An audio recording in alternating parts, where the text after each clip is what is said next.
Nandito tayo ngayon sa pilihan ng mga magagandang klaseng motor Katropics sa Bots.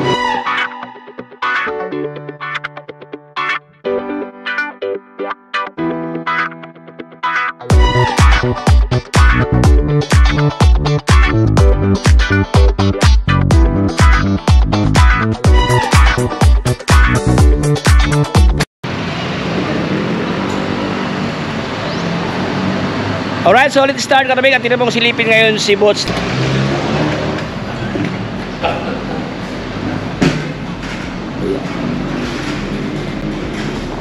Alright, so mga Katropic, kasama ko ngayon si Boss Mark dito ng Bots. So, hi Boss! Ay, hello po mga Katropics. Ayan.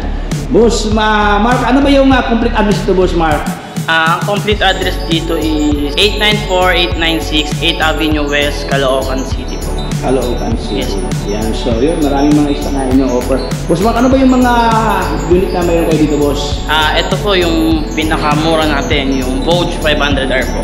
Vogue 500R. Bali, ito yung mga unit available, boss, 4 na piraso. Yes po, available po yung mga. Yeah, available. Ayan mga Katropics, so kulay black na glossy. Parang glossy lahat, boss, no? Gloss po, gloss. Oh, gloss. Ayan, so boss Mark, talking about boats, saan ba yan galing, boss? Si Vogue sa China brand po si Vogue. Yeah. 471cc, boss, no? Yes. 471cc. Ayan, ganda to Katropics kasi naka-dual ang kanyang rotor, no? Kanyang disc, naka-disc brake na to. So, magkano to, boss Mark? Yan sir, ang SRP niyan 290 lang sir.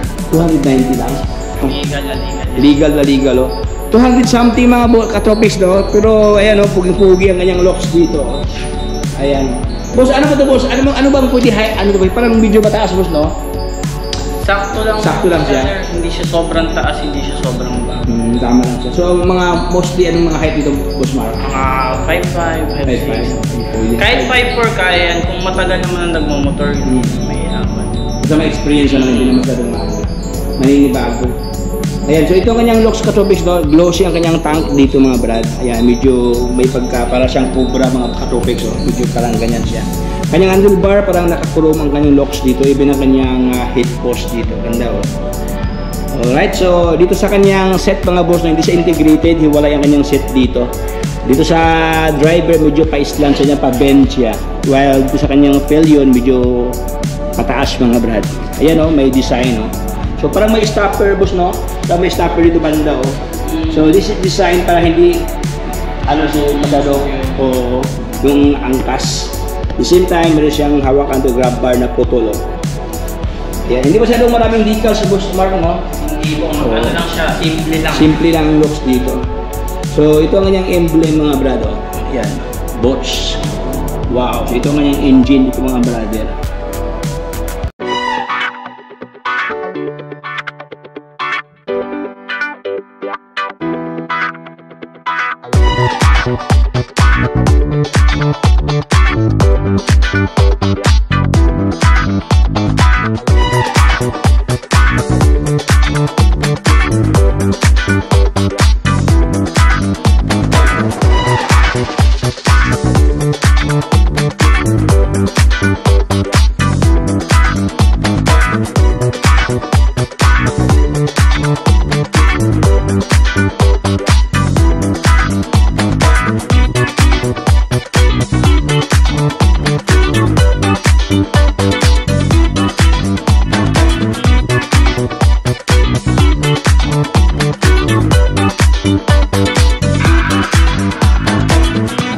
Tapos ang caliper niya, nakanisin na.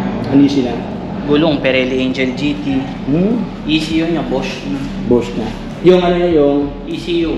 ECU. Pinaka-FI niya, sir. Bosch. Ito nga about Bosch, mga nang klase, branded. Parang ginawa siya sa China, pero yung mga parts niya parang galing sa ibang lupalop, no? Si Bosch kasi, sir, is high-end subsidiary motorcycle ng Lonsin brand, sir. So, na-adapt nila yung pagka-collaboration nila kay BMW. BMW. BMW, BMW dati, napansin ko, doon sila kumukuha din sa even kay Kemco, Kemco, made in Taiwan, di ba? Ayan Katropics, ito ang kanang mga available na stock, bro. Sa halagang 290. 290. 209. SRP yun sir ah. SRP. Pag cash pa po may less pa. May less pa. So Wow. from 290 to 80 na lang siya. 280. Wow. Tapos mag-add ka lang ng 5,000 for registration. 3 taon na yun. 3 years na ang ano. So boss Mark, pag-usapan niyo mamaya regarding sa payment sa system mo do, mode of payment, mamaya na yan mga Katropex. Ayan, so dito tayo, next one tayo Katropex sa kanila mga ino-offer dito ng mga motor, magandang klase. Siya naman si 500 AC, no? Ito yung C boss, C. R po. R, 500R, 500R. Well, this one is 500 AC. Pansin ko po sa medyo may pagka-matte boss, no? Lahat po yan puro matte. Matte sila. Lahat ng color ng AC natin matte. Matte siya. So, ibig sabihin, madali lang ma-distinguish kung anong ano siya kasi medyo sa kanilang, even sa kulay, no? Pag glossy, R. Pag medyo matte type Katropex, ayan, naka-AC siya dito. Ayan, no? Ano engine to, boss? Anong kanya, ano, boss? Same engine lang din siya ng 500. Same lang siya. 400 something ang kanyang CC dito. 471 din ang displacement. Displacement, yeah. Alright, so 471 display, 471 ang displacement, so ibig sabihin legal to expressway. So ito ang kanyang locks mga brother na medyo circular dito ang kanyang headlight mga brother. Ayan, naka-full LED na. Mayroon pang pangalan sa mismong ilalim ng kanyang lens mga brother. Ayan, boats. Ayan. Ang kanyang tinidor, naka-telescopic mga brad na naka-inverted type ang kanyang tinidor dito, upside down mga Katropex. So, naka-double desk siya dito, naka-mugs ang kanyang rim. Powered by, ayan po, Gran Turismo ang kanyang gulong. Angel GT. Turismo po yun. Gran Turismo. Ayan o. Wow. Ang kanyang spec sa kanyang gulong mga Katropex, 120 by 70 by 17. Ayan. Ganda o, ganda klase kanyang gulong o malapad o. Dito sa kanyang radiator, medyo may kalaparan mga brado.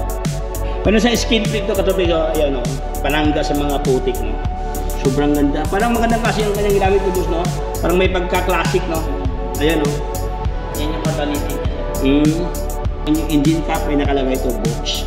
So, hindi masyadong maraming decals as I have observed, no? Dito lang bahagi sa kanyang side fairings. Dito banda may nakalagay dito. Tapos dito sa kanyang emblem. And even dito sa kanyang muffler, mga brado. Ayan, box. Advanced classic. So, classic na classic ang looks dito. Retro. Retro classic.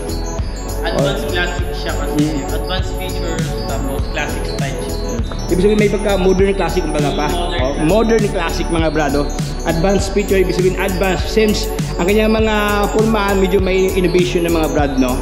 Ayan, so dito Katropex naka-dahil ang kanyang panel dito. So ito ang kanyang turning light. Ayan. Ito sir is TFT display na to. TFT display. Ayan, no? Pansin ko boss Mark, no?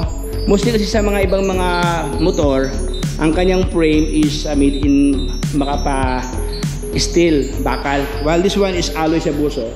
Ayan, ito pala tandaan ng alloy Katropex dahil sobrang lapad ang kanyang welding mark, no? So nagpapahiwatig na sa kanyang frame pala matibay at magaan, no? Actually parang mabigat tingnan pero magaan 'to mga brother kasi naka-alloy na ang kanyang mga ang kanyang mga bakal sa ilalim mo. Ayan. At saka may pagka siya, magandang klase na paint ang ginamit ito mga brad. Alright, so ito po ang kanilang available variants, no? Matte black. Anong kulay ito, boss Mark? Turquoise blue. Wow. This one, Mark? Yan po yung silver gray natin. Silver gray. Mas lighter yung gray neto compared to sa medyo may pagka-strong, no? Dark siya. Dark gray, while this one is light gray. Ayan. So, meron pa siyang, brake master mga brado. Wow. So, lupit, no? So, pansin ko Katropex ang kaibahan dito doon sa R. Yung R kasi medyo hindi siya integrated Katropex sa kanyang failure doon sa kanyang set, no? While this one, parang integrated siya. Buo siya mga brado. Dito sa kanyang grab bar, same lang sila. Medyo may putol dito. Ayan. Mayroon ng tire hugger dito sa likuran. Nakadisplay ang kanyang likuran, even doon sa kanyang harap mga brado. Boss Mark, approximate mo boss, anong height ito po pwede boss? Pwede ba sa mga to? Same lang din, pwede siya sa mga 5'4", 5'5", nasa 5'4" pataas. Ayan o. So yun ang Katropex na parang same lang dun sa kabila, powered by Nielsen ang kanyang brake, ang caliper na ginamit dito.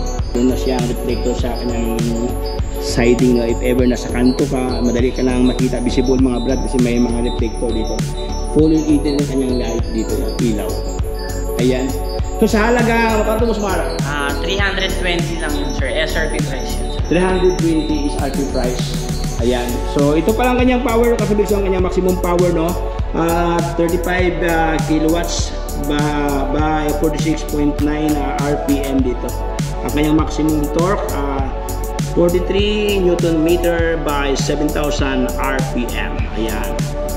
Wow, powered by EFI boss ang kanyang ignition system dito. Ayan. Kanyang baterya 12 volt at 10 ampere. Ayan oh. So next one naman tayo boss Mark dito boss bilis na natin boss para madali tayong matapos. Ano naman to boss? May 50 Adventure pa 650 DS naman yun. Adventure ang kanyang kurmahan doon, 650 ang kanyang displacement boats. Ayan oh. So ito katubig na meron na siyang meron na siyang grab bar na integrated doon sa pwede na maglagay ng gamit sa ating mga top box kasi since adventure siya, pwede lagyan ng top box para pang adventure ang locks dito. Meron nang nakalapang dito. Yan, sobrang laki ang kanyang gulong. Anong gulong to boss Mark? Metal lang. Ayan o. 100 by 80 by 90 na kanyang gulong dito sa 19 inches to oh. Ayan, medyo may kalakihan mga brother no. Nakaduwa lang kanyang rotor at kanyang beso. Ayan, kabilaan siya oh. Powered by Nissan ang kanyang ginamit sa kanyang caliper dito. Ganun din katapos siya, naka-inverted type ang kanyang tinidor dito oh. Ayan, meron na siyang skid plate dito. Radiator, ang ganda kanyang ilalim mo. So, dito sa kanyang side fairings sa katabi lang, ganoon din siya, hindi masyadong maraming decals dito. Dito lang sa kanyang front na fairings mga brad, may pagka brown, blend ng black dito. Even dito sa kanyang likuran, may nakalagay 650 DS. Ayan, ito kanyang seat, medyo pa-bend siya mga brother, no? Ayan, meron ng pillion dito. Alright, so sa halaga, magkano ito, Boss Mara? 340 naman yan, sir. 340,000 pesos. So ito ang kanyang itsura sa harapan ng katubig. So ayan, medyo may design sa kanyang harapan, medyo may nguso mga brad. Dito sa kanyang lens, ayan, magandang klase ang kanyang lens dito. Ayan, para siyang crystal katopics. Pero siyang visor na clear lens dito. Ayan. Alright, sa halagang 340 po. 340,000 pesos. Boss Mark, anong available kulay dito, boss? Yan po gloss. Black na glossy po, tsaka red. Red. Ayan. Uy, maganda to. May may pormahan dito. Pang adventure talaga to. So, ito ang available kulay katubis, no? Ito at saka itong red nila. Ano to, boss Mark? Kung ito, if ever bibili, matripa to ng libre ba yan? O, bibili ko. Display lang. Display lang. Binibinta rin. Ayun katubis, maganda to siya, oh. Pang adventure talaga, oh. Pwede mo lagyan ng itong kasing bag, no? Ano na to siya, exhibit nito katubis at meron kayong bird's eye view, anong pulmahan if ever lagyan nyo na ito ang kanyang locks. Alright, so dito tayo sa isa, Boss Mark. Ano naman to, boss? Ayan, sir, mga full spec yan, sir. Pang patrol. Pang patrol, oh. Yan, ganda to, oh. Boots. Meron yan, 500R yan yung pa-setup. So yun yung kanina na yun sa harapan. Tapos ito yung DTS, which is naka-mugs naman to. Naka-mugs siya. Ito yung available ngayon, Boss Mark. Sa adventure, ito na lang ang available, sir. Wala nang iba. 650, tsaka ito. Ayun, sir, kung may dadagdag kayo, yun, single cylinder engine. So next one naman tayo, ito si DSX katopics dito. Magandang klase din to. Anong to, boss? CC niya, boss? 500 DSX naman to, sir. 471 displacement. Wow. Same engine sila ng tatlo, sir. Si 500R, tsaka si AC, and then ito 500 CS. 471. Pare-pares kasi sila ng makina, sir. Category lang, tsaka design ng nagkakaiba, tsaka features. Ayan. So yun mga boss, dalawang piraso ng to, paunahan na ka dito. Ito naman siya kasi katopics, no? Medyo may kaibahan doon kasi naka-spoke type ang kanyang dito. Ayan, ganoon siya naka-display. Yung isa kasi naka-mugs type. Kaya puro halos na similar sila ng spec when it comes sa kanyang displacement. Ayan, so magkano naman ito, Boss Mark? Ano ito, Boss? Ayan sir, 355,000 lang yun. 355,000 pesos. So ito ang kanyang itsura katropes dito, no? Naka-chrome ang kanyang handlebar dito, medyo may pagka-riser bar. Ayan, naka-TFT na kanyang panel ito mga katropes. Ayan, mayroon siyang visor na smoke rings dito. Wow. So yun, naka-glossy ang kanyang tanky dito mga brother. Hindi siya integrated, hiwalay ang kanyang set dun sa kanyang failure. Ayan, ito kanyang sila sa kanyang likuran. Alright. Ayan, so katapos doon sa usapang financial naman ito mga brother, usapang bayarin, no? So sa lahat ng gusto mag-avail dito ngayon, sa kanila, pwede ka mapakas or installment business. So atong tanong ngayon si Mark regarding sa installment business, kung ano ang setup, ano ang system dito. So Boss Mark, pwede ba sila mag-utang dito, boss? Pwede po. May in-house installment po tayo. Pag gusto nyo naman po sa bank, Bank of Makati, accredited po tayo for motorcycle loan. Tsaka kay AUB po, accredited din tayo. KYL Finance po, accredited din tayo. So ayan mga katropics, sa mga gustong mag-avail ng motorcycle natin or tignan man lang, ang showroom po natin ay nandito lang po sa 8th Avenue West, Caloocan. Malapit lang siya sa may China Bank po. Kung galing kayong monumento, nasa right side lang po kami. May kita nyo kami. Ang store namin open ng 9 to 5 PM po. 9 AM to 5 PM. Monday to Saturday po open po kami. Yeah. Boss Mark, baka meron kang gustong batiin, Boss Mark, sa ano mo? May gusto mo may batiin ka? Binabati ko na lahat ng mga family ko yun. Ayan. Thank you, boss. God bless, Boss Mark. Thank you. Ayan mga katawing, maraming salamat sa pagsama sa ating vlog sa Voz, kung saan dito sa kanila, no, maraming kayong option mga katawing, marami kayong mapagpilian ng mga motor, no. Modern classic to adventure man din sa kanila. Ayan, so hanggang dito lang tayo mga boss. So if you have been informed with my vlog, so baka naman dyan please subscribe for you to be updated sa mga videos na aking i-upload to Tropics. So again, this is Tropics signing off.